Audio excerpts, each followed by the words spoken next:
speed, pills when I was about 12. Then I started smoking crack when I was 13, because I went to prison when I was 13 as well. I started injecting when I was 19, so I attacked a man. I stabbed him in the head 4 times. I loved it. I loved having a pipe. I loved having a boot. I fucking loved snowballs. Oh, I couldn't get enough of them, honestly. It used to make my mouth water. You know, I'd have a hit and I'd taste it in the back of my mouth. And then for straight away, bang, crack, crack, crack, crack, crack, crack, crack. Crime, drugs, in and out of prison, back home to mum and dad's, repeat. I've thieved for it. I've sold myself for it. In the end, yeah, I looked at it like that. The only thing they can't take is my soul. They took everything else. Charlotte, welcome to Class A People. Hi. So happy to have you. Sorry that you've had to trek No, it's fine. Halfway across England to get here. No, it's fine. But we have not yet on the podcast discussed the addictions surrounding crack and heroin. Now, me and you are both of the opinion that addiction is addiction, but lots of people out there will say that, oh, well, you're not a proper addict if you haven't done those 2 drugs. And I think that we together could have a good conversation to break down that stigma, but also the people that I've met who have fallen into those specific drugs, which are not at the average house party, get together, sesh, those people will have one common denominator. Now, this is not me generalising, but they have all come from a very traumatic thing that's happened to them when they were younger. Yeah. So we do it on this podcast. I start with childhood because I think it's relevant, and obviously we've spoken a little bit already, but if you take me back to kind of not even necessarily like that specific thing, but like what childhood was like for you growing up, and kind of maybe now that you've had some time to look back, how maybe some of those things could have implemented. Well, I come from a really, really lovely family. Very lucky like that. You know, my mum and dad are still together. Got 2 sisters and a brother. Again, another thing that people will say, loads of all addicts come from broken homes. No, not true. I don't come from a broken home Me at either. all. My granddad did hang himself the day before my 4th birthday. Obviously, when I was 4, I didn't know that. But I did do a little bit of therapy or counselling, whatever you want to call it, because I went to prison when I was 13 as well. So I've been in and out of prison a lot in my life. And they said that because, you know, you sense things as a kid, it was meant to be a happy time, but it's the day before my 4th birthday, so obviously it wasn't obviously happy for my dad. It was my dad's dad that done it. So maybe it sort of stemmed from there. I don't really know. And then I was sexually assaulted when I was 13. I was a bit of a shit before then anyway, if I'm honest. I first got arrested when I was 11. Okay, how are we getting into that? Just school being naughty? I was just being naughty at school. I got kicked out. Yeah. And then I started hanging about with a group of lads. Older? Always. Yep. And we used to go out nicking cars and just sort of messing about. Petty really. crime. Yeah. And then I was out, and then obviously that happened. And what was that situation when you were 13? Was that with? I was out with a friend, and we went back to a hotel room. The geezer bought us alcohol, and it just went from there, really. Did you tell anyone? Yeah. Oh.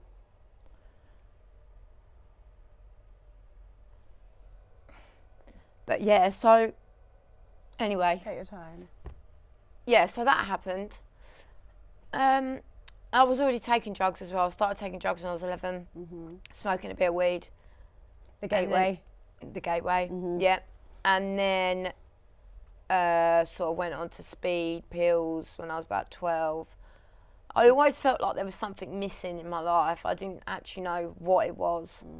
Then I started smoking crack when I was 13. How do you get around crack at 13? Older people. Yeah, okay. There was all older people. And I was really age, confident out there. Yeah. I was quite feisty. Did you associate like crack to the other different drugs? Or was it just like, we're just taking drugs and trying drugs? I didn't know. I didn't know how it would take control of my life. So, and then I got arrested for a Section 18 malicious wounding when I was 13. And then it got dropped to Section 20 and I got 8 months in Medway Secure Training Centre. That place is actually shut down now because they was abusing all the children that didn't have families to tell. Yeah. Wow. We knew that there was something not quite right in that place. And that is, if you look that up, that really was happening. I was in and out of there quite a bit as a child. What was your relationship like with your parents at that stage? Were like your siblings the same, or was it just you were the naughty one? I was the naughty one, just me. No, yeah, my little sister's amazing. She's in university, she travelled. She's a lot younger than me, 10-year gap. Me and my elder sister, she's amazing. She's got 4 children, her own home. My brother, he's got his own home with his wife. He's engaged to her, sorry, they're going to be married. But my sister's married with 4 kids. Amazing family. I probably couldn't have got through. I'm going to cry again. Don't worry, it's fine. Very normal. Yeah, any of it without them, really. But yeah, and then I met the father of my daughters, got onto heroin and crack. I was smoking crack already. Had my first daughter when I was 17. I had 2 by the age of 19. Still using. Were you using through your pregnancies? Yeah, I was. When did heroin come into the scene? Like, did you know that was quite serious?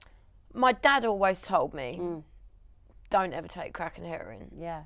But I didn't actually realise to the extent that it would then rob 18 years of my life. Of course I didn't, otherwise. It's so true though, right? Like, people always say to us, like, lots of people will say, oh, just don't try them. And it's like, yeah, but when you try, first time you take a drink, you don't think, I'm going to end up as an alcoholic. No. You do it because everyone else is doing it. Yeah. And a lot of our stories all start the same, which is that, you didn't try crack or heroin just because you thought, I'm going to end up. You don't think like that. You don't. No. Like, you're either, most of the time, once you've done it once, you know that it changes the way you feel and you think that it's really fucking nice because at that time, at the beginning, it provides something that you need for a short-term fix. Yeah.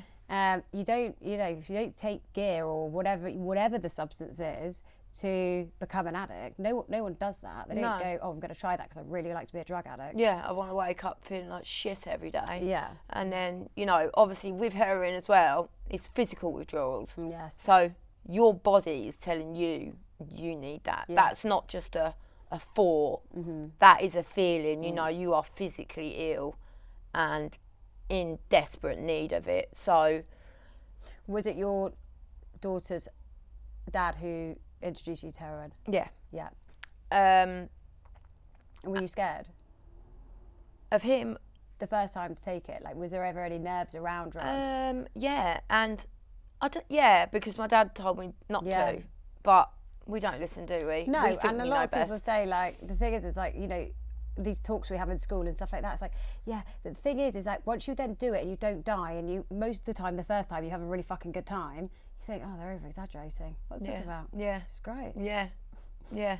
But it isn't. Here we are. In the end, yeah. And it is great. The first time I took it, I was sick because your body's obviously not used to it. But did you inject straight away?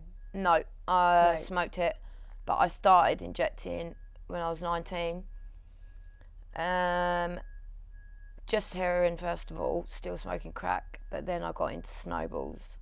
Can you describe snowballs to people? Because obviously they're quite. Snowballs is crack and heroin in one hit. Yeah. So you would cook up your brown in a spoon, and then put the white in, crush the white down, draw it all up, and have a hit.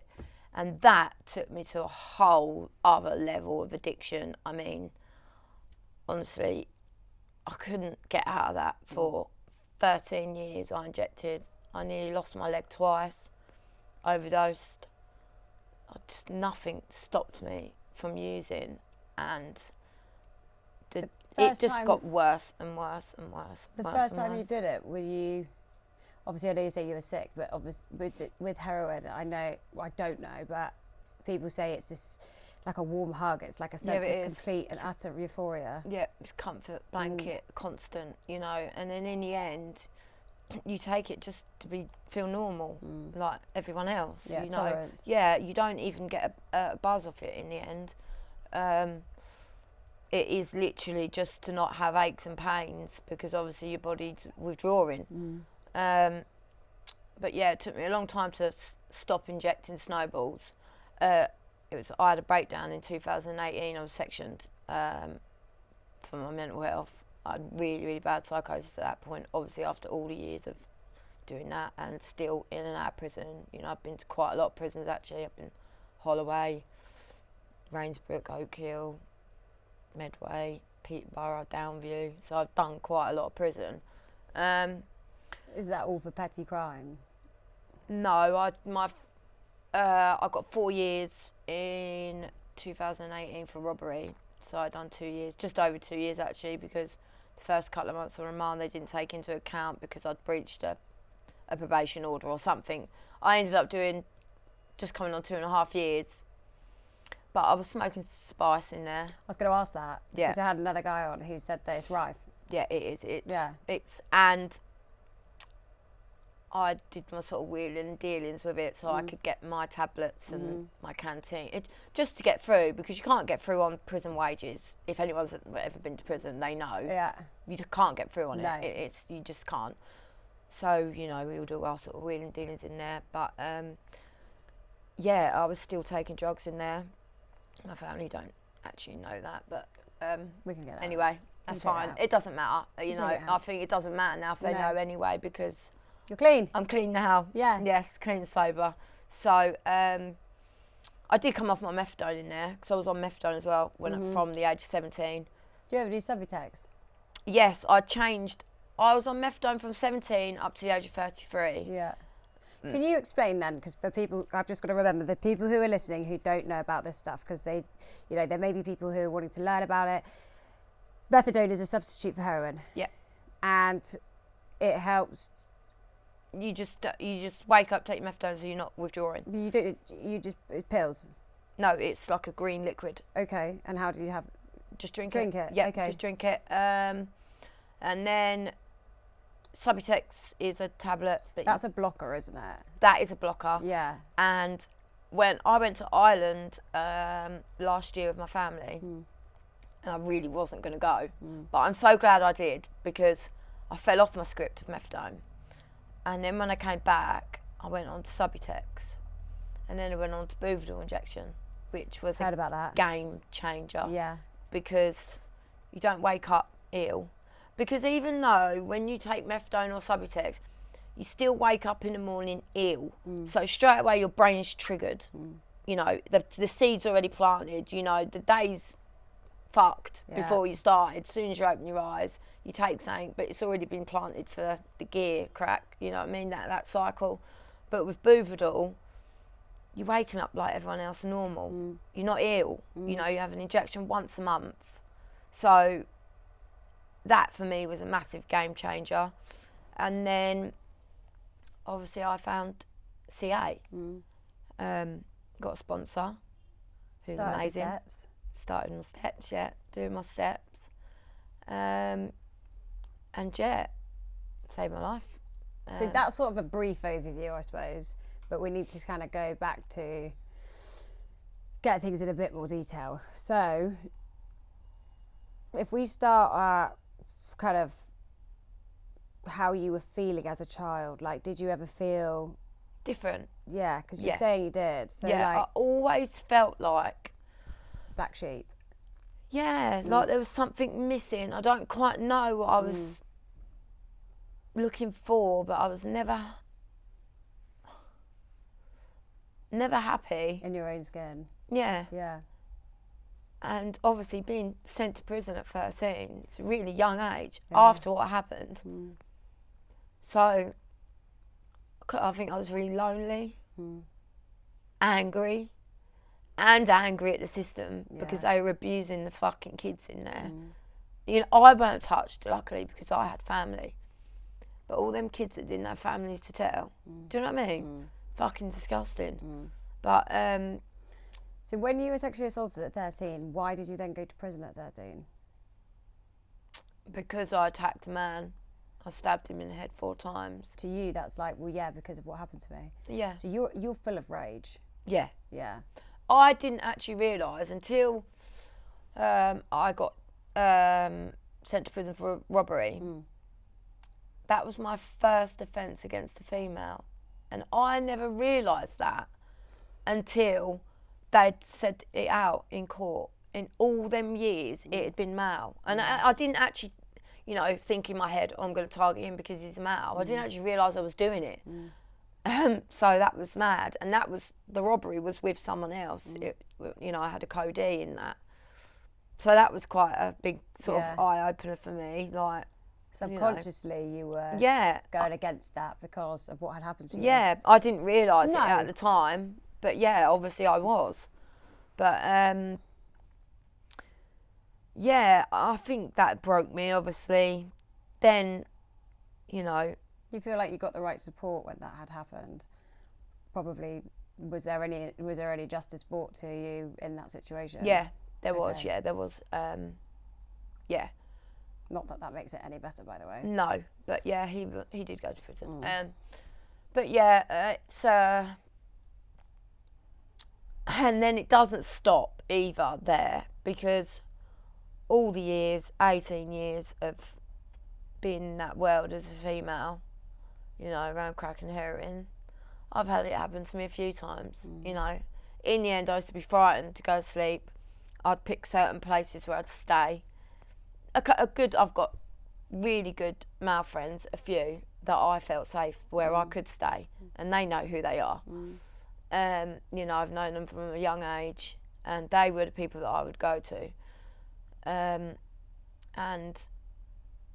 But sometimes, you know, you need money, you put yourself in dangerous situations, and you know, some of my videos on TikTok, you know, when you've been up for days smoking crack, your body's exhausted, and you just, well, but my mind is wide awake still. Yeah, but obviously the video, obviously the thing on TikTok with my face in my dinner. Yeah. You know, that's obviously how I would be around whoever's house, some bloke's house. So they could just take advantage. Yeah, and that happened. And that happened a lot. Yeah. So I don't think, a lot of the time, I'm sort of glad, really, I didn't know what happened, but I did know what happened. You know, as a female, when you wake up in the morning, what's happened to you. Yeah, 100%. Which isn't very nice, but it is what it is. So you're living at home when you first started to get into drugs. Do they know what's going on? Do they know the extent of it? They didn't know I was a heroin addict. They didn't know I was smoking crack. Until, because I started heroin before I fell pregnant. Yeah. But it was quite close. I think I just got a habit, and then I fell pregnant. And I didn't know what to do, who to tell, or anything. And then I read a few things, and if you stop using, apparently that could cause miscarriage in early pregnancy. It can cause stillbirth towards the end. So I said to the father of my children, I'm gonna have to say something to somebody. And you know, I was in bits because, you know, I'm carrying around my baby, and I'm still taking drugs. So I told my dad. How did that go? Not well. My dad had a more nicer approach. My mum was really angry, obviously. You know, because you can't be doing that. But I did it with all 3 of my kids. Luckily, thank God, they're all okay. Doesn't make me feel any... Yeah. You're doing amazing. You're doing amazing. They'll be able to watch this, you know. And that's the most precious thing. This is you know, they get to watch you be you now. But this is early. Like, this is early. You know, you are getting all your emotions back. Like, I'm early. People say to me all the time, they're like, "You're only 10 months sober. What are you doing a podcast?" It's like, because people have to see every stage of recovery. Yeah, of course. Like, I have had someone, the closest I had was 18 days, and like, you have not managed emotions for like however many years. 18 years. Even probably before that, when Exactly, I was 11, I because started taking drugs. Yeah, like we're like getting used to you meet yourself at however old you are when you stop. That's when you meet who you are. Yeah. You've never met yourself before. No, I didn't know myself. And that is emotional in itself. Like, I know I've not met Hannah till I'm 30. Yeah. And like, that's mad. And like, the concept of time, like when you look at, you know, there is no concept of time when you're taking drugs. None. Until you stop and you're like, where the fuck did that all go? I know. Where's that gone? I still feel like a child sometimes. Yeah. Because, you know, I missed out on loads, you know. And school. then you have to mourn that. You have to mourn the life that you didn't have. You have to, you know, you have to say sorry to the little version of yourself who you've let down pretty much the whole way through up until now. Yeah. You know, like little Charlotte and little Hannah, who we've just looked at and we've neglected those versions of ourselves massively. Yeah, definitely. And that's probably why, obviously they're your children, but like, I think that's probably why it affects, you know, when you talk about them, because I had someone say to me the other day, they were like, the big breakthrough that they heard for them, they had kids and they were told like, well, would you have treated your younger self how you treat your children? And it was like, my God, you know. Yeah. I treated my younger self like a piece of shit. No one, not the men, not the people who have taken advantage of, none of them have treated me as badly as I've treated myself up here in my own head, how I've spoken to myself. Yeah. Awful. I just didn't want to be here anymore in the end. I'd say the last, well, probably when I had my breakdown in 2018, I had like really bad psychosis. I mean, you know, my mum would come down in the morning, I'd be at the back door with a knife and a bit of wood. Don't let the dogs out. You know, I'd been up for days, think there's people outside, you know, have a pipe, barricade the door. In my mum and dad's house, it's like, what are you doing? You are absolutely mental in the end. You know, walking down the street, like I was petrified, absolutely petrified from psychosis. And I just didn't want to be here anymore, you know. I've had a lot of domestic violence as well in relationships. Not just them, me too. I'm not easy. No. Definitely not. No. When I'm not a saint. On a nutty one, that's for sure. Because it can be nutty. Well, I was nuts. Why wouldn't you be? When I was doing it, I was completely nuts. And it's like, now, even in this short amount of time, I know this time it's it for me, because I really did wake up wanting to die. Could not do it anymore. And found meetings, like I say, working my steps. And that worked for me. But that's because you chose it. That is the difference. Yes. You know, like, you can't force someone to get sober. No. Fuck it. Like, you can't. No. And it doesn't matter. You put your kids in front of them, you put your mum in front of them, you put your dad, the person you love the most in the whole entire world, crying and screaming in your face, asking you to get better. It doesn't matter. You have to want to do it. And like, if you want it enough, then I do see like there's huge success with that. But also, like, there's something about the program where like you got to make yourself go to that meeting. You got to make yourself be. It's so fucking uncomfortable having to ask someone to be your sponsor. Like, when you're that fragile at the beginning and terrified of rejection and all these other things. Yeah.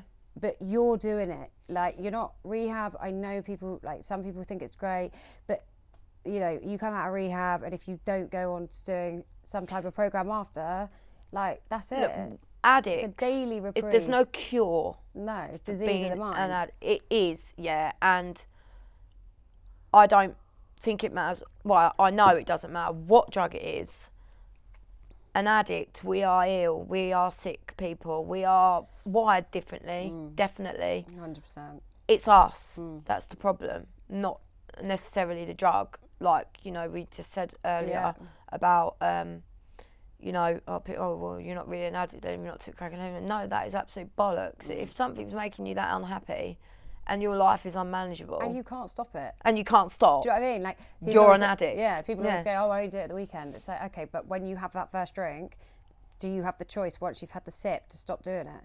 Or do you have to wait till you pass out? Yes. When you do the first line, can you stop, or do you have to keep going until you either can't buy anymore, the drug dealer won't pick up the phone, or you've got a repercussion like work on a Monday morning? Or would you keep going? Yeah. Because like you on self-will, that's dangerous. Like you running your life and me running mine. It doesn't work. That's not a good combination. No. But you don't know any of this stuff when you're getting fucked up. Like you just know that that's the thing that works for you right now. I did know about meetings before. I'd been to a few, but I actually met the father of my son there when I was 25. So, but I always remember coming away from them. I probably did a few over the years, but I didn't get a sponsor. I didn't work the steps. I wasn't doing any of it. I just sort of turned up to a few. But it always gave me hope because I used to listen to people's shares, and you know, you've got people in there like 10 years clean, 20. 5, 2 days, whatever. Different ages, all look different. Yeah. Different walks of life. Yeah. And I did always think it gave me hope. And then obviously when I got to the point where I just thought, I can't do this no more. I don't want to live. But you know, I don't want to die. But I don't want to die. Yeah. Something's got to give here. And, you know, my children and my family, you know, I don't know where I'd be without them. And, yeah, you know, it's just, it was a combination of things. I think everything, you know, my kids, my family, me, like I was just so mentally ill. Wildly boring. Like a lot of people will say to you when you get into recovery, oh God, are you not bored? It's like, do you know how boring it is being in active addiction? Yeah. It's so one-dimensional. That's it. That's your life. There's nothing outside of it. Tunnel vision, blinkers, routine. Now I notice things like, I don't know, the sky's nice today, or oh my God, going out for walks with my dog. The colour back in your life. Yeah, it's like, but before that, it is literally wake up, bang, up. Just, do you know what I mean? You're just on it all day, every single day. It's like, you know, I do remember stuff that's happened throughout the years, but a lot of it, it's just sort of a big blur in a way. Do you know what I mean? Yeah. That will come back with time. Be prepared for that. Yeah. And sometimes you'll laugh, but I remember like my third meeting, and I was sat in there, and it's so funny, like classic addict, you agree to like a few meetings, you're like, I got this, and then I'd be at this third meeting, and this guy was doing a main share, and it was about drink and drug driving, and I genuinely just had this massive flashback, and I'd gone down a slip road, high, onto motorway, oncoming traffic, 2 lorries, and I the way my brain had compartmentalised that, I'd never thought about that since the day it had happened, and then bam, it was right back. I was like, okay, this is going to be hard. Like these things are going to start coming back. Yeah, I've had and the dreams. Have flashbacks. Oh, do you know what they've got? I will say one thing. The promises. Yeah. They are amazing. Yeah. The obsession for me, I know it's only been, it's actually 39 days today. Well done. But the obsession has been removed. Yeah. I don't wake up wanting to use anymore. No. I'm happy. I feel a sense of peace, freedom, and like they say, sometimes quickly, sometimes slowly, they will materialise if you work for them. And but that so means, true. like, and you've proven that to yourself, not dipping your toe in the water like, I've been to a meeting. No, it means I've do as myself I fucking say. Yeah. Like, you know, it's not like, oh, I can go in there and just manipulate how I want it to be. That's not how it's going to work. No. You have to go. If you really want it, and just listen to what your sponsor tells you. Like, it shocks me the level of using for me at the end to then go to shared group therapy, essentially, work a 12-step program, and to not even be so tempted or obsessed by that, like to have that lift. nothing. Just turning up and doing something. I know. It's amazing. I don't know. But you can't explain it to people. That's the thing. You can't make it that easy. That's the bit you have to do yourself. You have to walk through those doors. I get so many messages all the time. How do I give up without telling anyone I've got a problem? You've got to admit it to yourself. That is the first step, isn't it? Admit that you are powerless over your addiction. And we are powerless. Well, nothing's worked for me. Children, prison, you know, whatever. Disappointment of your family, you know, like people crying in front of... Nothing. No, because you don't even feel, really, in the end. You just numb everything. I mean, when was the last time you properly were able to cry like that in a setting like this? Probably not for ages. No. Even I can like watch laughing, people... belly laughs now. I get with my daughters, you know, my kids and that at home, and I don't remember the last time I've actually proper actual laughed. Do you know what I mean? People get really worried about getting all the emotions back, but what I say is like, yeah, but if you want to have belly laughs, you've also got to have some fucking crying tears. Yeah. Like, you're going to have them. But it's People nice. are scared of it. They're scared to get emotions back, but like, that's because you haven't felt them in such a long time. No. You just got to heal. It's a healing process, isn't it? Okay, so we go to prison, 13. You're out of prison. Where are we at now in the time span? Well, after I got out when I was 13, I went straight back to hanging about with a group of boys that I did. Yeah. Then I got nicked for dangerous driving, failing to stop. Got sent back to prison. Got 12 months. But before that as well, I had another case waiting for knife point robbery. This is when I was 15. And then so I got 12 months for the driving, 12 months to do 6, and then I got another 18 months to do 9, and then got out. Do you go to young offenders at that age? Yeah, Medway Secure Training Centre I went to, Rainsbrook, Oak Hill, I've been to as well as a kid. So then got out when I was 16, nearly 17. What do your parents say at this? I know this is never about blaming parents. It's always, I find it so, it's like, did they have conversations with you like, why are you doing it? Yeah. Why have we got these 3 children that aren't doing it but you are? Yeah, but then it does make it worse sometimes, because then you just feel like you're highlighting even more the way that I feel, which is that I'm not them. No. Yeah, you felt like almost, I don't know, they never made me feel like the odd one out. My family honestly are amazing. They are, and I don't know where I'd be without them. I don't know where my kids would be without them, because I've never lost my kids because of my family. Or maybe I'd have fought harder because I knew that there was a safety net there. I knew that they weren't, you know, in a foster home somewhere being abused. Do you know what I mean? So I can't say because what's happened has happened. Yeah. It's very brave though to be able to admit that, you know, and that's the power, I think, of this. That is the thing of this program, is like you become so honest with yourself that you can sit and say, do you know what, actually, if I'm being really honest, you know, if I'd had that threat of them potentially having to go, but you never had that, because you knew that your parents would always be there. Yeah. Bless them. They're amazing. Yeah, they are. Did they? Because obviously you lived there, then would you go out to school? Oh, yes, but I wasn't always living there. No, I have slept on the streets. Yeah.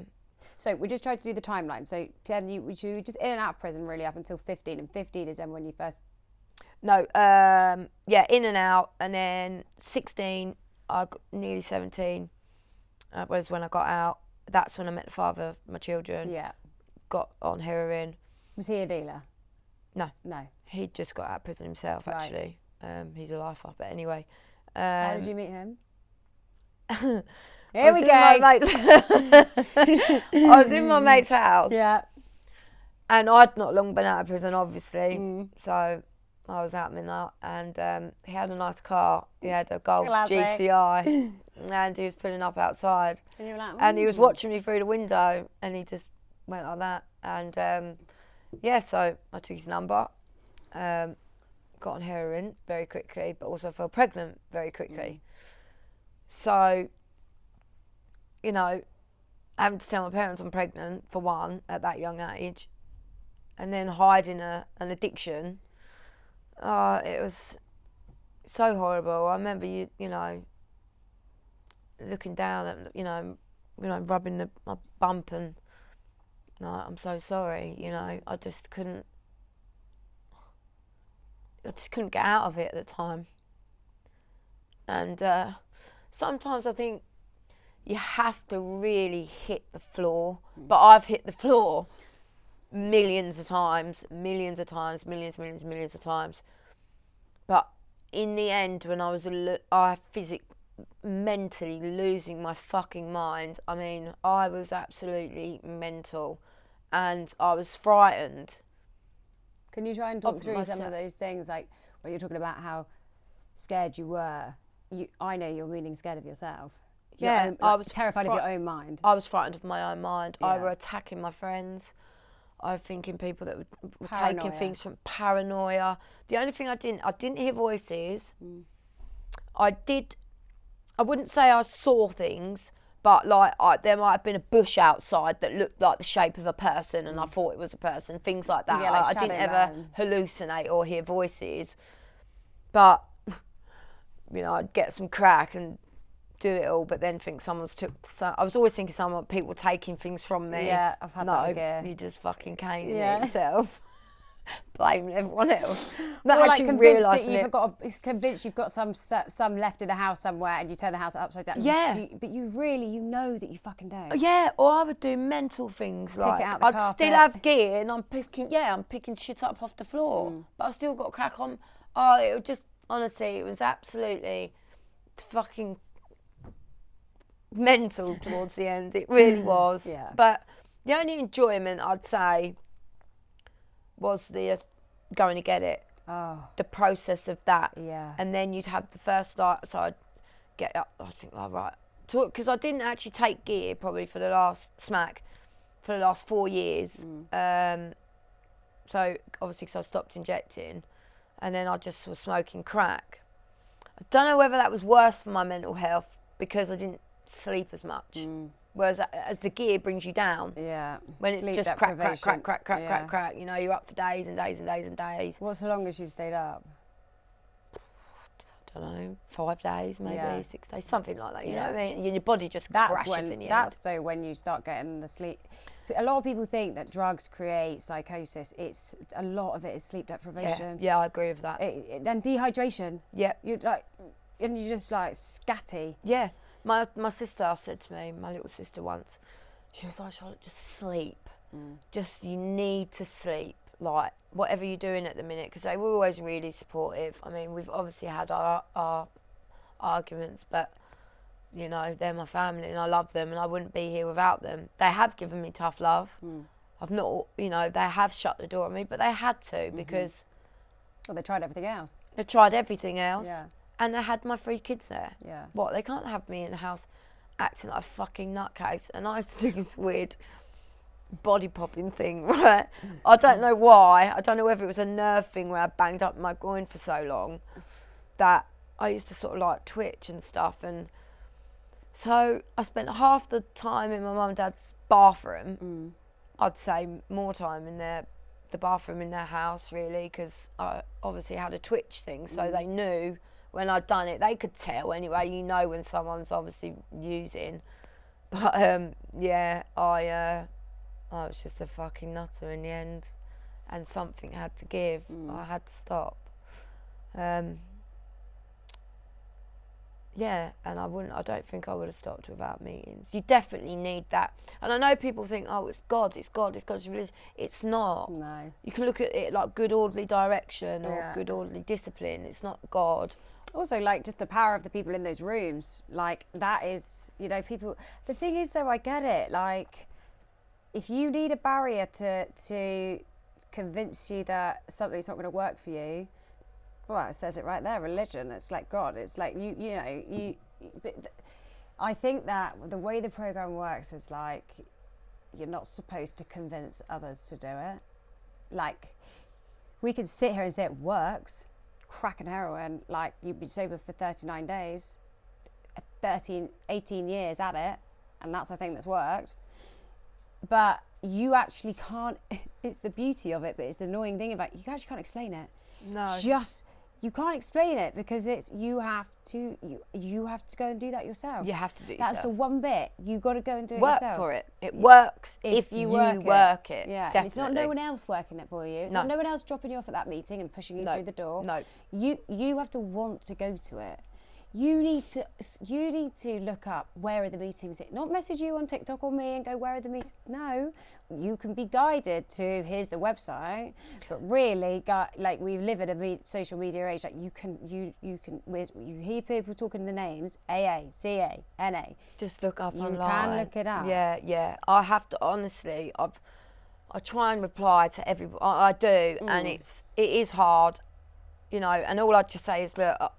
That's what saved me. But you also have to be really broken and really ready. I think, you know, if there's still a part of your addiction that you enjoy, that brings you joy, that's very hard to give up. I tried that a million times. When I still loved it, but I knew it was a problem. That's really, really hard to stop. Yeah. Like you fucking hate yourself, but at the same time, you know when you redo it, it'll be great. Yeah. It's when it stops being fun altogether. Yeah. No part of it. It's just painful. Yeah. Like it's hideous. Misery. Yeah. You're crying whilst doing it, and you just think, this is supposed to be. This started out as being quite enjoyable, and now look at me. I don't speak to anyone. I don't talk to anyone. It's just me rattling around in a room. Yeah. Taking drugs. Doing weird stuff. Yeah. Being fucking bizarre. Weird. I know. Like really weird. Yeah, I know. Like Spooky, like at the window. Yeah, it's mad. It is fucking, and it does lead you to that. It leads you progressive. It is progressive. That is the thing. It just gets worse and worse and worse and worse and worse and worse until you are on your own. You know, fucking, you know, I've woke up behind Argos. I've slept at train stations. I've slept in my mum and dad's portrait, in their shed, in their car. You know, I put myself in some fucking really dangerous situations, like especially what? as a woman. Well, sleeping at a train station. Yeah. You know, like anything could have happened. Have you found yourself like using you know, if we're going to talk about things like needles and stuff like that, have you had any bad situations with, I know you said about your leg. Yeah, I used to inject in my groin, so I nearly lost my leg twice. I've got little scars now. They're only like tiny, but yeah, I've got little sort of holes there. But that still didn't stop me. No. The day I got out of hospital, I just went and had a hit straight in my groin. And so it's just a fucked up illness, and it is an illness. We are ill, but it's us.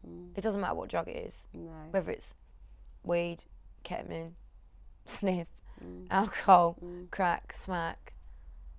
If it is making you miserable, you are an addict. And if you can't stop, you're an addict. At the beginning, I loved it. I loved having a pipe. I loved having a boot. I fucking loved snowballs. Oh, I couldn't get enough of them, honestly. It used to make my mouth water. You know, I'd have a hit and I'd taste it in the back of my mouth. And then for straight away, bang, thinking about next one. Are you ever thinking about dying? Towards the end. Yeah. Or you mean when... Yeah, like are you ever... Because I know... You're that desperate, no. Yeah, but also you're like, well, it didn't happen last time, so it'll be fine. Yeah, it doesn't seem to enter your brain that... I could hit my main artery here and fucking die, especially in your groin. It's actually like, when I've read about it, it's wrapped around. So I could have easily, you know, ripped my artery and bled to death. But I think where your body, obviously you're ill with smack, your body's crying out for it. And I mean, you are fucking you do anything for it. Desperate. I've done it, everything for it, you know. Like what? I've thieved for it. I've sold myself for it. Absolutely anything. You know, I've took from my family over the years. I've not like burgled their house or anything, but if just took it free will. No, yeah, but if there was 20 quid on the side, absolutely, I'd have it. You know, now they can leave things about, which is nice, right? Which is nice. Yeah. And I think that they know now that it's my time. But so through the years, yes, I did enjoy it. But then there's been some fucking, you know, some of the relationships that's come with it. Mm-hmm. You know, I've had What really about bad. jobs? Have you had jobs? Never had a job in my life. Have you not? Never worked. Wow. Never. That's not funny. No, but sorry. But I went to prison as a child. I know. How are you ever going to get one? How? Yeah. I don't go. Well, there was schooling in there, but where some of the kids couldn't even read and write in there. Yeah. Like the education wasn't exactly. No. You know what I mean? Yeah. But anyway, so no, I've never had a job. So how would it work? Like it was just this hideous cycle of you, like crime, drugs, in and out of prison, back home to mum and dad's, repeat. But you would go out to use sometimes. So Yes. they didn't watch you using or whatever. No, my mum and dad I've never like sat with them, and they would never have had that. I would go upstairs in the bathroom or in my room, because I'm quite lucky. My mum and dad got a big house, so we all had our own rooms, even my kids. But yeah, it was just like that for years, and then it, you know, a lot of domestic violence. Not all them. No, I know. Some of them were. It was them. They were disgusting the way they treated me. But then we look at it, don't we, and we think, well, what was I expecting to attract when I'm living the way I'm living? Yeah, you got no love for yourself. No. So how do you expect anyone else to love you when you've got none for yourself? And you don't know your own worth.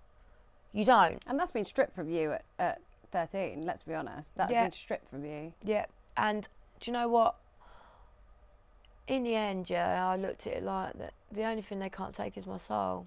They've took everything else. They've took my body. You know, I just used to sort of had to look at it like, you know, they've touched me, but I just look at it like it's just flesh. Because if I looked at it like the amount of times that I've been abused for addiction as a woman, you know, I'm not saying everyone, no way, but there are predators out there. They know what they're doing. They know that we're desperate, and it's disgusting.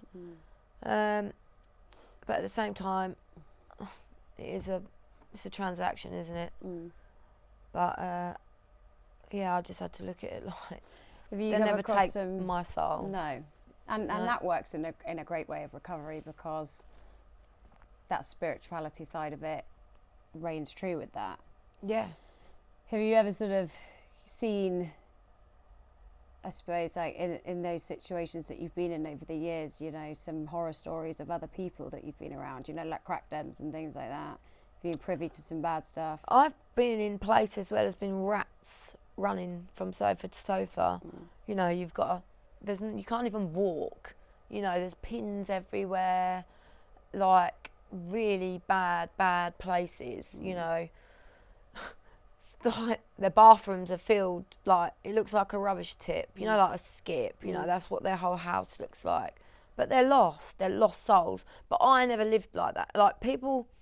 The thing I think with this TikTok thing and Instagram, people never saw me like that. Yeah. Because I always had my makeup on. I've always been well presented. So people didn't actually realise until the last few years, I think, where I was losing my mind, how unhappy I was. You know, there was a certain relationship just before I'd stopped. He knew how unhappy I was, because I just used to do it, and I couldn't help it, being that unwell, and it would cause us to row, and, you know, I won't go too much into that, but it's just so fucking sad. It really is a sad way of life, lonely existence. Yeah, it is. You kind of feel like you've had really, like, up until now, most of your life's been, it's never been normal to anybody else's. Like, what was your dreams? You know, like what did you ever want to do with your, what did you ever like? What did you didn't get to really experience it, because by 13 you were in the system because of shit that someone put you through. Like, you've never really had that, you know, you got to work through all of that mourning of, who would I have been? if that guy didn't do that to me. Do you know what? I don't think I'd change a thing now. No, I know, and that is I really don't, because I don't know. It's funny to say that, but it's just made me who I am, and I'm quite happy with myself now. Yeah. And like, that makes me want to cross. Yeah, but like both of us sitting here now, like, would you ever think that? This is the other thing that I love about recovery is like the same way, right? If you're on a sesh, like a sniff sesh, for example, like if you're on one of those, you sort of look around the table and you think, God, I'd never be sat around a table with these people. Really, in any other type of situation, it's exactly the same in recovery. Yes. You got people from, you would in all walks, from all walks of life, but you fucking love each other. Yeah. I've got some lovely friends, and they know who they are as well. I've known them from a very young age, but I just can't be around them right now because they're still doing what they're doing, and I'm not on that path no more. For my own sanity, I hope that because people never saw that I was miserable towards the end because I was losing my mind. I just hope that they find their sort of break way, to break out of it when they're ready. That's up to them. That's their journey. But they know who they are. They know that I love them. But I just can't. I've got to focus on my recovery, my children, and my family. I get asked a lot about friends. A lot. Probably one of my number one questions. Like, are you still friends with people you use drugs with? And the simple answer is no. But that doesn't mean that I don't like them. Yeah. Yes, I love some of them. And that doesn't mean I think I'm better than them. No. But it just fundamentally means that if you don't change the environment that you're in, you won't change. No. Exactly right. That's it. My sponsor said, stay connected, you'll be protected. Stay connected in your fellowship and you're protected. And you will meet other people, amazing people. Yeah. And you'll make new friends. Yeah. I think the friend thing is really hard if you still enjoy... Again, if you enjoy taking drugs and drinking still, but if you know you have a problem, nothing's going to change. If nothing changes, like that's it. No, you've got to do it. But if you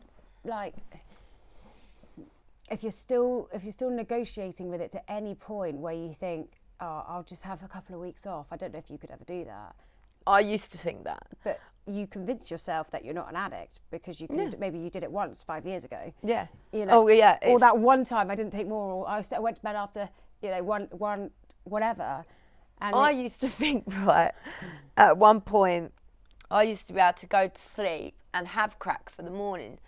So I thought, I control it better now. I can put it away. Because I've held on to the crack for the morning. Like, no, then you're just fucking waking up to a massive fucking pipe and your whole day's set off. You haven't even given yourself a chance. So that's fucking nuts, thinking that I've saved a bit. Yeah. So I'm controlling it when you're just setting the whole fucking cycle off again the next day. Yeah. But you can't really, stop it's a fear of the fact that you'll wake up and you won't have it. Yeah, I couldn't live with that. And that was another thing with the heroin as well, because towards the end I learnt to hold on to a bit for the morning, because fucking the first few, I don't know, 7 years of it, waking up fucking ill, and I mean ill, it's hard work to get up off the sofa to go and get more. It feels like every step is like you've walked from here to London. I can't. It's so hard to explain, but obviously, people that are heroin addicts will know. And then having to go out and do a graft or an earner, and then go and sell it all, and then go and score, and making yourself well. So I sort of taught myself. You had a routine. That's another telltale sign. Routine. Yeah. And methadone, but I found methadone harder to get off than heroin. Definitely, 1,000,000%. How does it work then in terms of wanting to get better with heroin and crack? In terms of specifically heroin, I know because you can get things like methadone subscriptions. What is the process of that? So you just go to your local drug agency, like for instance, Turning Point, Open Road, or Need Us, or whatever they're called. And there's probably going to be a bit of a waiting list, but you can get onto that. And I didn't use heroin for the last, like I said earlier, you said that. So how did that? Because again, I was on quite a lot of methadone. Okay. like very greedy. It was like 85 ml meth. I took a lot of tablets as well. So that But was. then you get into the realms of convincing yourself, like, but I'm not doing heroin. Yeah. So I'm great. Yeah. So, no, I'm just smoking crack now. So Yeah. I'm clean. I'm just smoking crack. Yeah. Like, no. Mad. That, for me, crack was worse. Was crack your primary? That was like your best friend. Yeah. But also my worst Snowballs. enemy. Yeah. Have you ever heard that poem? That you read out? I loved it. Do you know it off by heart? Yeah, I do. Can you say it? Okay. Go. I will seduce you and make you my slave. I've sent men stronger than you to the grave. You think you could never become a disgrace and end up addicted to a poppy seed waste. So you'll start to inhale one afternoon and take me into your arms very soon. And once I've entered deep down in your veins, your life will never be quite the same. You'll mug and you'll steal from my venomous charm and feel true contentment when I'm in your arms. You'll swindle your mother without thought or fear. You'll let your child starve if it gets you the gear. And once you've known the monster you've grown, you'll silently promise to leave me alone. You think you've got the mystical knack. Well, sweetie, try getting me off your back. The hot sweats, the cold chills, your guts in a knot. Your trembling nerves scream out just for one more shot. The withdrawal pains can only be stopped by those tiny grains. There's no other way, there's no need to look. For deep down inside, you'll know you are hooked. You'll give up your morals and conscience and heart, and you'll be mine till death us do part. That was in a book called Mum, Can You Lend Me 20 Quid? Wow. And the first time I read it, I don't know how I memorised it, but I think it hit home with me, you know, till death us do part. I've accepted now that I am an addict. I've accepted that I can't have a drink. I've accepted that I can't have a joint. But I'm happy with that because I lived in fucking misery. And I mean misery. I didn't want to live, like, seriously, fucking waking up every morning wanting to die towards the end because I was losing my mind. You know, and it was just so lonely. But anyway, I've accepted that now. Did you struggle to accept that you were an addict? I knew I was an addict. I struggled to accept that because they say, you know, you can't do anything. Yeah. But I tried it before. I was constant sort of relapsing as well. Towards the end where I was really miserable, I kept trying, relapsing. But I was still drinking. And it's like, you have a drink. Yeah. And then everything feels and seems like a good idea. So even though drink weren't necessarily my problem, I know that drink would lead me back to that. Yeah, it alters your way of thinking.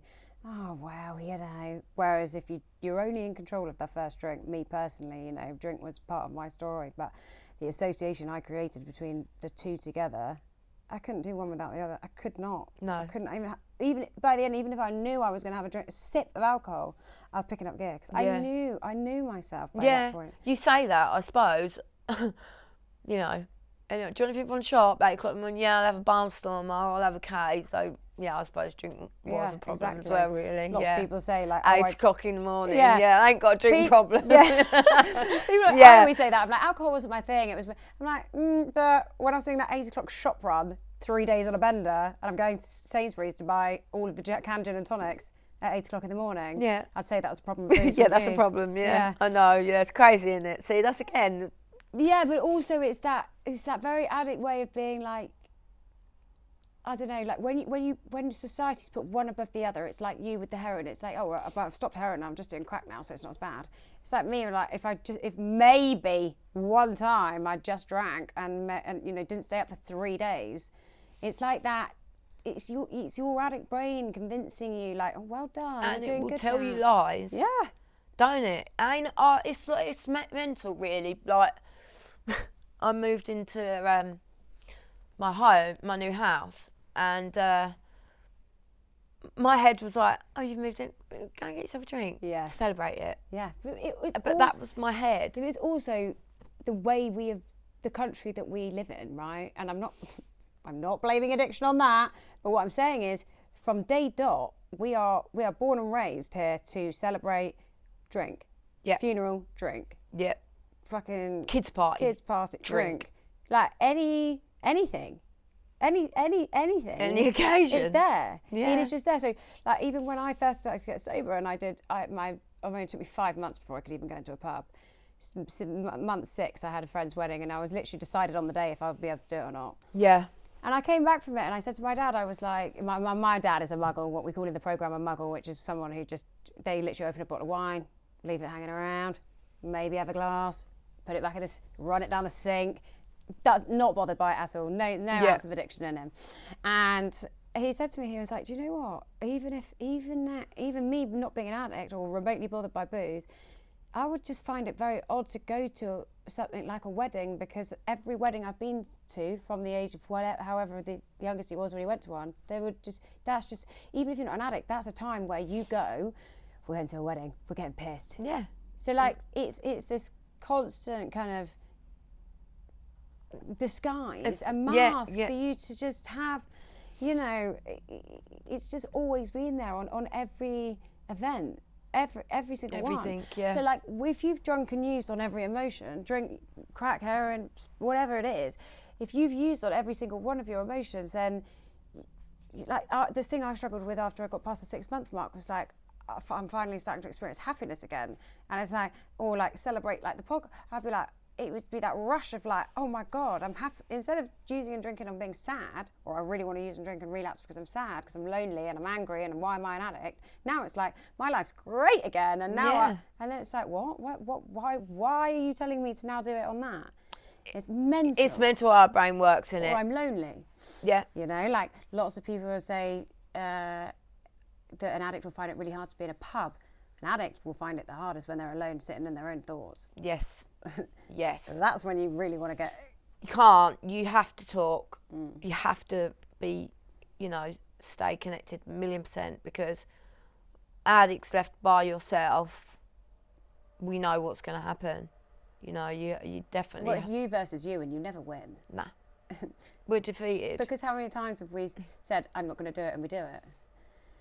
Fucking hell, I can't even count. No. I think I've had more years using than I haven't in my life. Definitely. That's mental, isn't it, when you say that out loud, actually? Yeah, I've had more years using than I haven't. I've only had 11 years in my life where I've not taken drugs. Yeah. And it's crazy. Yeah. Honest, I can't. Why do you think this time's different for you? Should we talk about like rock bottom? Yeah. Because it was fucking rock bottom. Is there anything else along that time span that you like... I had a flat, I think 2020. I had some horrible experiences there, because that's the first flat I'd had. And obviously then, I've got men Freedom. around there I don't know. Yeah. Money. And there was once like this bloke kept coming around bringing loads of drugs and stuff, but I wasn't getting he didn't want anything for it, and I was thinking, nothing comes for free, especially in that world. And I was losing days. There was some horrible sort of situation going on there. That was a very horrible moment for me, and I think that's what triggered stuff from my past. I know something happened. A lot of things happened to me in that flat. I was definitely knocked out, and things were happening to me 1,000,000%. Well, as a woman. And then, because I was on my own, all I had was my little doggy. He's in a lot of the videos actually on TikTok, the little white one, Jack Russell. He's lovely. But he used to growl, my dog, right? If I started scraping out my pipe, that dog would start growling, because he knew that's when I didn't have no crack left, and that's when I would start. But anyway, I think just the flat, the men putting yourself in dangerous situations, and actually living there on my own, because I'd been with my family. So did they sort of decide, obviously, how are you making money? Did you get dealing? No, I've never really I say that. Well, this is another common misconception. Like, I used to say that I didn't, but if you sell to friends, that's dealing. Yes. It wasn't necessarily my stuff, but yes, I've done running, I've done bits and bobs, prostitution, shoplifting. I I just really do anything. So were they like, not just your parents, but like, was there Oh, a my stage- dad did give me money for years. Right. And my mum and dad nearly divorced over it, actually, because my mum was like, Mark, you're killing her. But my dad, as a man, I suppose, Yeah, he wants to keep you he protected. west to keep me safe. He likes to believe that he's giving you that. I'm sure he knows that it's going on drugs, but he wants to also believe that it's also going to give you a roof over the night to do the drugs. I haven't got to go to this man's house and maybe get killed. Yeah. Do you know what I mean? So they were butting heads about that. So when my dad did drop me on my arse. So talk me through it then, this kind of stuff. This was... Did they ever want you to get a job? Or did they know that? Like, you just I was never able to get no, I was in that much of a state with smack and crack. I just think that I would never... Sometimes I'd be up for days, then I'd crash. And you go home? Yeah, and then they'd wake me up at like 6:30. The chemist is shut in Charlotte, you need to go and get your methadone. So then I'd crash maybe for a couple of days. Then obviously when I'm awake again, straight out the door. But when I was really poorly towards the end, they tried to keep me close. They tried to keep me at home as much as they could because... You're going mad. I really was going mad, losing my fucking mind. I even thought like, you know, that, I don't know why, but I kept finding 50p's around, right? And I was thinking, who keeps putting these fucking 50p's there? Like, what the fuck's that about? I don't know why. To get you. Yeah, like people are putting things there to play mind games with me, or nah, that fucking pipe was there 2 seconds ago. Where's that gone? Even like my family, like, not that they ever went in there and looked at it anyway, but in my mind, yeah, you were like, they're taking it from me. Something's going on. Like people are taking things from me. Definitely I not the attacked fact some of that my I'm friends. taking drugs. No, Do you know what I mean? Like, no, you I never took think- that. I haven't took it. I haven't took it. Yeah. Yes, you have. You greedy cunt. Yeah. Yes. It's not me. Well, but I who are we gonna believed it believe? in my own mind. Yeah. That was the scariest thing. Yeah. I actually believed it, that was happening. And now I've come out of it and I look back. All right, yes, you probably have got the odd, you know, person slipping a pipe here and there, whatever. Yeah, that's fine. But the way I think about it, but maybe it's because of all the trauma and all the horrible relationships. You know, I never had been bought a birthday card or a present until my mate actually sent me some flowers and some chocolates and a teddy recently, because I've never been bought a birthday card or a present from any man that I've been with. My family, obviously, but I mean in relationships. So pretty shit relationships, really. Yeah, at my age, I'm 34 and I've never even been bought a birthday fucking card. Yeah, I'll tell a lie. I did have one that said rock and roller, I think, maybe about a couple of years ago, but that was it. No, like, I love you. It was rock and roller. Well. Yeah, exactly. Yeah. Fitting. Yeah. Definitely. Yeah. Okay, so, but tell me, like, how a day is looking bad. Like a day or a week. A day?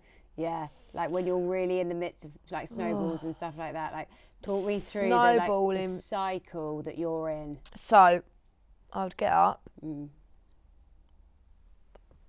If I ain't got money, I'd have to go out and do a graft, which When would you say either a graft, that's it's either shoplifting prostitution or prostitution. Yeah. I did have like sort of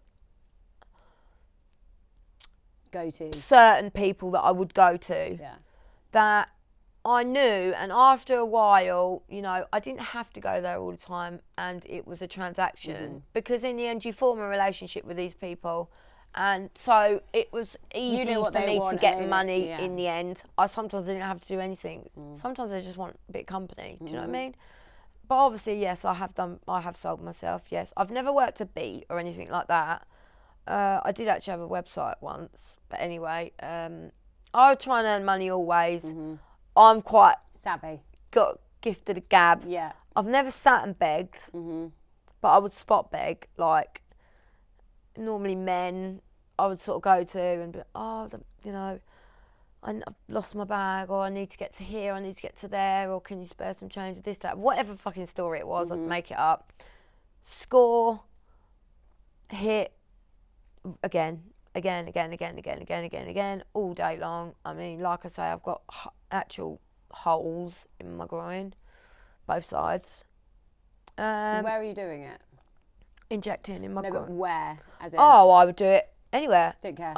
In the end, because it was in my groin, I'd literally just unzip. Sometimes I'd just do it in an alley, or I would do it in the toilet. But where I used to have that weird body popping thing, sometimes I would try and have to go because people would think, what the fuck is she doing? Why is she like twitching around like that? Yeah. So I would have to hide away. That's why I spent probably most of my life in the toilet, maybe. I don't know. Well, yeah, it was, because I was trying to, you know, stop that twitchiness. I don't know why I had that. It was quite... Probably from the drugs. But someone once thought I was having a fit, and you were like, one of my mates was like, nah, she's all right. That's just what she does. Yeah. Just like, she's fine. Just don't worry about her. Yeah, body popping away in the corner. But, put some music on and she'll really perform. Yeah, exactly. Yeah. He used to say, and body popping commence. Like, I'd have my thing. We're really good friends, actually. But, yeah. Not. I mean, I don't talk to him now, but he knows that I love him. He knows who he is. But, yeah, I have had some laughs. It is progressive. It really is. And the laugh doesn't last long. I'd say, actually, I had laughs. Fuck me. Well, when I think about it, 16, pregnant with a habit, at the beginning I was in misery. So it's not really laugh, is it, at all, when you think about it? No. I can look back at the nutty stuff I've done and laugh. But funnily enough, what I find is that only two addicts together will laugh at that. Yes. Because you tell someone that has not experienced that type of life and they're like, that's not funny. No. Or they're like, whoa. What? We can like weirdo. Yeah. And like the way we can talk about stuff is so normal and non-judgmental, and that's why it's like the best. That is why it's the best. You do have to be slightly careful when you're talking around muggles, normal people, because, you know, like, they don't get it. No, and why would they? You know, that's not been normalised to them. You know, when I'm talking about that driving stuff, and I mean, that stuff haunts me, like because I never give a fuck about anyone who was on that road. No. All I cared about was me getting those drugs. You know, you saying that actually just triggered something with me. I crashed. Yeah, and I don't want to say too much, but. Do you have kids in the car? Yeah, yeah, and it's stuff like that though. Like the mad thing, the insanity with us is that it doesn't stop you doing it again. Like I drove onto a. You think you're fine. That's the thing about it. It's like, well, no, I've had a pipe now. I'm awake, so I can drive. What the fuck? Like, you're off your head on crack. But you convince yourself you're more safe driving. Like I would never drink drive. But this is what I'd say to myself, right? Listen, so this is how I would say it to myself. I will never drink drive, but I would be pissed. But then I would do 5 lines, and I'd be like, right, now I can drive. No, you're normal. You and can drive. But I'm not pissed. Yeah. I'm not pissed. Because in my head, I drive safer, fucked up on gear, than I do pissed or sober. But I'm telling myself I'm not drunk. Oh, I've had a skinful before I've done the 5 lines. Yeah, I know. And then I'm driving safer, and I actually do, because some people would be reckless. I wasn't. No. Because I was so... Yeah, aware. Yeah. You're aware, aren't you, of everything? Yeah, definitely. Then I convinced myself that I'm not a danger to society. Yeah, I know. I've had plenty of other times where I have not been safe driving at all. Oh, no. Fuck me. I never stopped for the police or nothing as a kid. And that was even before I got on Smack. Yeah. So, like, that's why... So also when I started to realise I was very different to other people who could just... You know, if we got a message back from a dealer and they would be like, 40 minutes, it would be 40 minutes. I want to go to someone else. I'm not waiting 40 minutes. But also I'd be like, but say that was the only option, I'd be like, I'll drive. Okay. And everyone else would be like, no, we're going to call it at night. I'd be like, what? We've just got a fucking reply. This is amazing. That hit is like more more than the drug itself, it's like, but we can get it. Yes, going to get We it. can get it. I know. That like I know. euphoria, and then actually cutting it up or whatever, you know, like getting it ready, getting it prepared. The ritual of stuff, isn't it? It's the rolling the note, cutting the gear, putting it in the microwave, like all of this. Yeah, the ritual. That's a bit. The only bit about it that was nice. Yeah, but what I find so mad about the addict brain is like, you could be coming down like a motherfucker, right? And then you don't have any drugs there, but you get a text or you get a thing, and you know you're going to get more. All of a sudden, you're not coming down, even though you've not done another hit, not done another line, not had another sip. All of a sudden, you're fine because you know you're going to get it. So that is the power of your brain. Like technically, you're coming down off these drugs, but you now you know you can get more. It's like you get this refound like. I relate to that completely. Like if but I didn't have, you know, I fell off my script or whatever. As soon as I know that I picked up the gear, you feel better. But before that, it's like, oh, I'm so ill. So yeah, I do relate to that. Where it's like when you know you're getting it. That it's gone. It's gone. It's mad. It's mad because you haven't actually had the drugs yet. No. You just got the sense of the relief that you know you're going to you're going to get it. Yeah, and it's the whole getting it, doing it. But and also towards the end, like you know, it's going to make you fucking miserable.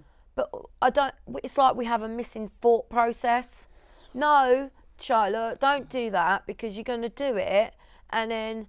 Maybe the first one, but by the second one, you're going to have your fucking psychosis again, thinking people are doing things to you, and then, you know, you're fucking mental. You know, I've attacked friends. Fucking, honestly, I was quite feisty, very aggressive. Very fucking aggressive. Because I thought in my head that was actually happening. That's the thing with psychosis, you genuinely believe it. So that was a scary part for me, but when I really, really was losing my mind and I knew that I tried to take my own life. And that is probably the most traumatic experience because all I thought about was my kids, my poor kids. Do you mind talking through that? I was in a relationship and it wasn't great. I've had a lot of domestic violence. You know, I've had this tooth knocked out twice. These are done as well, by the way.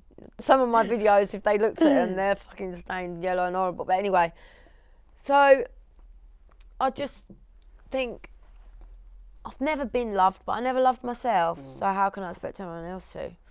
Or maybe they did and I didn't. I don't know. But anyway, so I slipped my wrist, really bad scar, and they told me I was 2 millimetres away from my own artery. They had to rush me to Chelmsford, Broomfield Hospital. They wouldn't deal with it where I'm from. That I had to go to a proper I think it's a arm specialist place. Were you high when you did it? Yeah. Or were you on your own? Psychosis. No, I wasn't on my own, no. I don't want to go into that too much because I don't want to make that person feel bad. No, I understand but that. They didn't help the situation, put it that way. And I could have died. Like, really could have died. And so, and I get flashbacks of that a lot. Because I just think, my poor kids. What would my kids be doing now? Did they always know what was going on with you? Because obviously you were in and out of because your mum and dad looked after them, right? Yeah. But then I've been there for the first 2 years of their life with all of them. I'd done all the baby part, like I did all the night feeds. I did everything. I mean, I was using, but I was sort of present as you could be, under control. I wasn't going out all hours of the night and stuff like that. So I just made sure I had my gear, and I was on a script as well, methadone script. So I wasn't waking up ill. So like for the first 2 years of all their lives, I did everything. So I had that bond with my children. Once you've got that bond with your baby, it never goes. And then I don't know why, when I always got to about 2, I sort of always then just went on a fucking nutty one again. But yeah, even with my son, I mean, fucking hell, like injecting, like when you put, it just makes you feel fucking. I can't. The addict brain is so fucked. Like, if someone put a gun to my head, and you know, and there was drugs there, my children, and they said, right, choose which one you want for the rest of your life. Obviously, I would have picked my kids, no matter how desperate and dark that I was. But the everyday cycle of it, it's like we had like some sort of thought process missing, or sort of like I'm understanding a bit now. The craving we can't control. It is like a constant. Every single day is the same. You could write my day out before it happened. You know, get up, score, pipe, get up, well, hitting up first, and then in the end, it was just crack, constant. And I was on my own. I was a lone user. Yeah. Towards the end. We all are, I think. Yeah. Sad, lonely. It just wants you dead, that disease, or sad, miserable. Was your rock bottom attempted suicide, was that the final straw? Cause no, I went back to using after that. I went back to using after that. I got clean for a bit, then went back to using after that. And then I got to a point, I just thought, I am, you know, you see these nutty people, bless them, that probably were normal, you know, but sometimes you never come out of psychosis. And that is a fact, you don't. There's something that happened. And that's why I said to myself, that's really why I done my arm, because I was in such bad psychosis, because I was sectioned in 2018 for psychosis. Like I tried to, you know, take my own life then as well. But not like to that extreme. I think that was more maybe a cry for help. That one was a serious attempt. But I thought, I don't want to live like that. I don't want to be a nutter, because my kids would have either lost their mum through mental health, that I was so poorly that I wouldn't even know what fucking day of the week it is, or I would have killed myself in the end, because I couldn't not go on anymore. So, or an overdose. Exactly. Those were the 3 options lined up for you by I've the done end. mental institution. I've done prison. The only thing left for me was death. Or I found CA. That's what worked for me anyway. It's you know. So talk me through a bit of recovery, because obviously there isn't. You know, I know you're early days, but. Did you I know you knew about the rooms. Did you know about CA specifically? Yeah, I knew about CA, NA and AA. Like I say, I didn't have a problem with drink. I did. I mean, it comes with it, doesn't it? Yeah. You know, you don't drink at like 6:30 in the morning as soon as it's open. Like, got a drink problem. Although people say, like, you know, that's another misconception with addiction, is lots of people say to me, oh, well, I don't drink in the week, or I don't drink every day, or I don't drink in the morning. And it's like, yeah, but when you start drinking, do you have a choice to stop? Yeah, no. That you're still an addict. Yeah, I believe that as well. It's still addiction. Yep, 1,000,000%. Even that, like, say, because some people might work all week and then think, oh, well, I go out, I treat myself on the weekend. But that's still addiction, isn't it? Yeah. I do believe that as well. I do think that, you know. Well, we call it functioning addict, don't we? Yeah. But you're still an addict, and you're still miserable. And also, I just think, if you don't want to call yourself an addict, that's all right. If you don't want to label yourself anything, you know, lots of people say to me, I've got a habit, I've got a dependency. It doesn't really matter what the label is. It doesn't matter how much you use. It doesn't matter how many days you're up. It doesn't matter how your friends are doing. It doesn't matter what you've done or what I've done. Are you happy? Is your life unmanageable? Are you even living?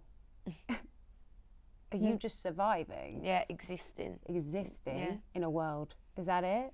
And we don't even see the world. No. All we see is that one thing Whatever drug it is, if Or you're waking up and that is gaming. all you see, gambling, yes. Gambling, Nothing. gaming. Yeah, anything. You know, but the thing is usually once you take the big fuck off the head honcho, your big nemesis off of the top, the rest of them will fall into place. Yeah.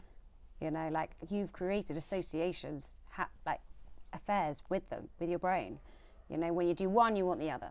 So like if you take the big bad wolf off of the top, usually they will all fall into place. Yeah. So you went to meetings, you got a sponsor, did you find it hard making the choice to take Bovril? Because you knew that No. Did you know about it? How did you find out about it? I found out about it in prison actually, because I got released from prison 2023. It was my last sentence I'd done 7 months after the 4 years that was 2018. I got 4 years. And then I went to prison. I got out 2023. And I heard about it in there. But anyway, still on methadone. And then I went to Ireland with my family. And I fell off my script, my methadone script. When people say fell off a methadone script, what does that mean? You forgot to go and get it? Well, because I went to Ireland and I didn't sort out getting it to take it. So I weren't going to go, but my family couldn't leave me the state I was in. I had a really good friend at the time. She's lovely. Bless her. She's an addict as well, but I mean, she's great. But she was like, you need to go. So I took some methadone with me, but not what I was taking. I was on like 85, 90 mil of methadone, which is a lot. Like an average sort of dose would be 40, 50. So I've always been really greedy with things. And so I probably took about 20 mil a day over there. So you can change over from methadone when you get down to 30 mil over to Subutex. So when I came back, I was like, fuck, I'm getting off of methadone because I'd been on it since I was 17. I need to break away from that. So I found that harder to come off than heroin, methadone. Because methadone really is like your safety net, your comfort blanket. And so I went on to Subby, and then I thought I need this Bovril injection. So I went to my local, drug clinic, and I asked them about it. And but there's only 25 people in the whole of Essex that have been given it, and I was one of them. So very lucky. How do they pick then? So there is a limit of how many it's not in Essex. I don't know about anywhere else, but in Essex, yeah, at the minute. You know, it will obviously become more available, but there's only, I think it's, if it's going to be wasted, that they've got to really think do they deserving of it. Yeah. And I was at a place where they could see I was mentally broken, but I was also ready. Do you know what I mean? I really didn't want to live like that anymore. Not just for me, my family, my children, everyone around me, because it is a ripple effect, isn't it, to everybody. But recovery's a ripple effect. Yeah, it's amazing, isn't it? Like I went out with my mum for something to eat, just doing normal things. And that's mad how emotional you can get. Like I remember watching my mum plump cushions on a bed, and I was looking at her just like, I know, really emotional. Because you're seeing them, aren't you? You're seeing them. Also though, like that, my first experience of that was having a Sunday lunch at my parents' house, like cooking a roast, and my mum said I'd help her peel the vegetables. And I actually wanted to go and stand it instead of being like, oh, for fuck's sake. You know. You're mad you say that my dad went to peel the potatoes. And I was like, yeah, I'll do the potatoes. Like, you're happy to do things, and then aren't I was you? just looking at, crazy I was looking at her, looking at me, knowing how much, that's all she wanted. I'm like, that's all you wanted was to like have that version of me back that was just not. My mum said it was like grief. She said to me, Charlotte, it was like grief watching you like that, killing yourself. Because my mum has experience with addiction, I think the hardest thing for her was like, she knew, as much as it was hard for her, she knew that I had to get there on my own. So like, she didn't really step in. Like they were always been there. They're there, but there was no, you're going to rehab or you're doing. There was none of that. Like they weren't trying to get in the way. And they definitely didn't know the full extent of mine. I wasn't living at home, but like they didn't. They knew. My mum knew how unhappy I was. She was like watching you be so unhappy. You were so miserable. And my mum used to say to me all the time, "I miss you," and it used to really fuck me off because I was like, I speak to you. Some of my friends don't speak to their mum half as much as I speak to you, as if it's a privilege, you know, to be able to talk. Who is that? Why am I being? And she said to me, now I get it. You missed me. Because as a mum, you know.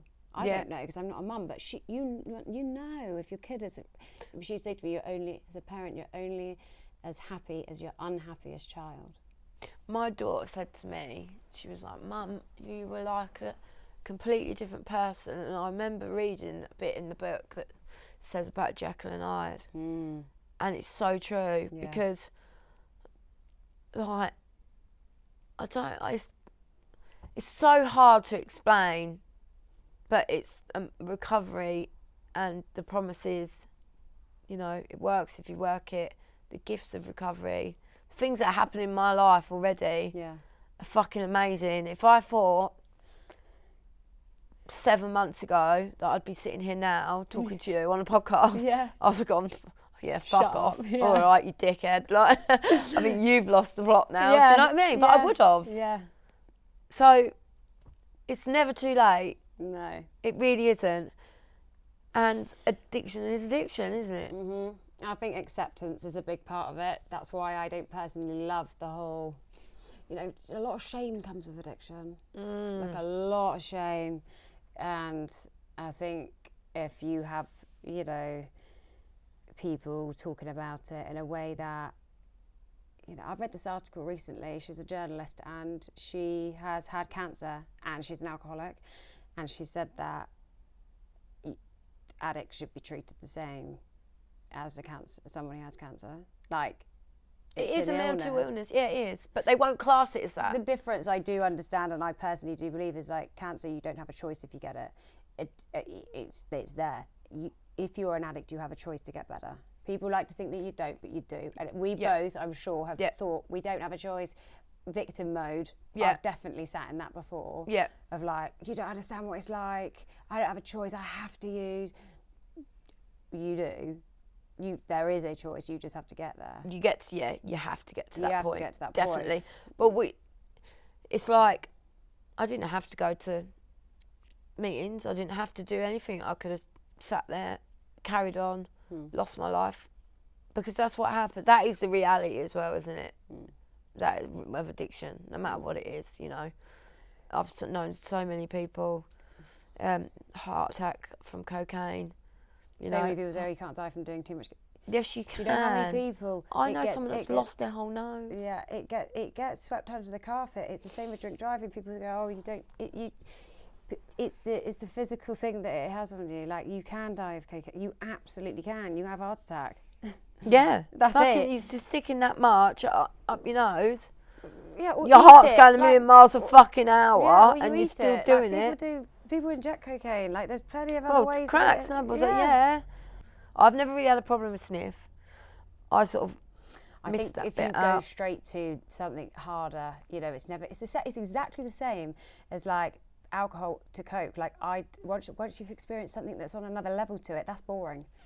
Yeah. Do you know what I mean? Like, the snowballs were hard for me to give up, but I do remember that from our conversation. That feels like that's your love affair. You know, like people have a primary. Oh, snowballs. That for you, I can tell, is like that was your thing. That was my thing for 13 years. I didn't smoke or put crack or put anything on foil. For 13 years, I injected in my groin every day, sometimes up to 10 hits a day. Couldn't get enough of it. And then I got sectioned. It was like flicking a switch one day. Something just snapped in my brain. But what do you expect? To fucking, you know, banging up fucking... You know, people will buy a rock, like a £20 rock, and they'll break that up and have it a few pipes. I would buy like 2 £20 stones and a bag of brown, put it all in one fucking thing and boot. You know, how did I not expect that something might happen to you, Charlotte? Do you know what I mean? You're putting your body through a lot of trauma, but we don't realise it. Long lasting? Have you got any like DVT, deep vein thrombosis? Okay. I've had Hep C as well, but it's gone because you can get it treated. That comes with a lot of stigma, actually, Hep C, because they never used to be able to get rid of it. They can nowadays. Funny how as soon as you can get rid of it, it's not like a... Yeah. People don't look down on it anymore. No.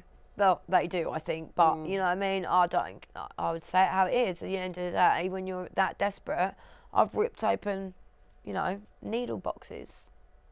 Someone else. It's just... But I was like, someone said something to me the other day. What? You didn't do that for 18 years. Look at you. But you didn't see me at my worst. No. Well, but they have, because I've put it out there now. But a lot of people didn't. We are people, normal people as well. Yeah, like, but it's not always someone on... Now, I know you say you have been, but it is not always someone on the street with a needle sticking out their arm. No. It's not. No, it's not. There's plenty of ways to...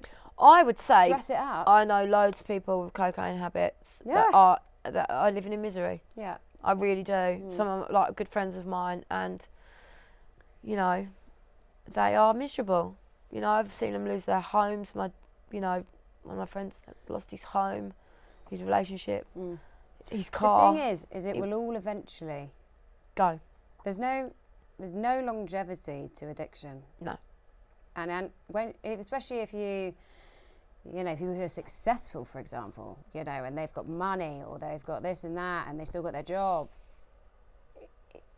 it's regardless, you will lose your happiness. You will not be happy for it. No. You can't. It will not last. You can't plate spin for that long and not drop some. And then when one drops, that's it. You'll be on your knees, because... It will come to that, won't it? It has to. Or it takes your life. Yeah. And that is it, you know. Or it causes you so much mental trauma that you get to a point where you will consider taking your own life. Yeah. And the regret that comes with that sometimes, because... That's why, yes. You come out of it, like you get sober, for example, and you're like... That hurts me more than anything. Because you weren't in sound mind. After being raped, after being, you know, all the abuse for the men through the years... me doing that to myself because of my children, that is the most flashbacks that I get of trauma, in the sense of, fuck me, what would have happened if I died? Yeah. It was close, very close. And I still went back to using after that. But, not no more. 39 days. 39 days. Clean and sober and doing a podcast on addiction. I know. I mean... If someone would have said this to me a little while ago, I'd have been like... Yeah, fuck off. Isn't it amazing though? It is amazing. It is amazing. And, you know, I don't know, what do you think do you know what you want to kind of do now with life? Probably help others. Yeah. That's where we tend to want to go. Yes, 1,000,000%. That's why I put my story out there, I think.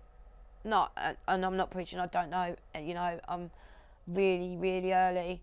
But I know in my heart, don't get me wrong, you know, we're addicts. We've still got our addict brain, but we just have to work on it, you know. I put as much effort into my recovery now as I did taking drugs, because I really didn't want to live like that anymore. So no matter how... I don't get no more bad days. I have bad moments. Yeah. But every day was a bad day in addiction. So, do you know what I mean? 100%. But when you get to that point where, like, you know, in the past... A lot of the time it's been like trying to convince everyone else that this is the time.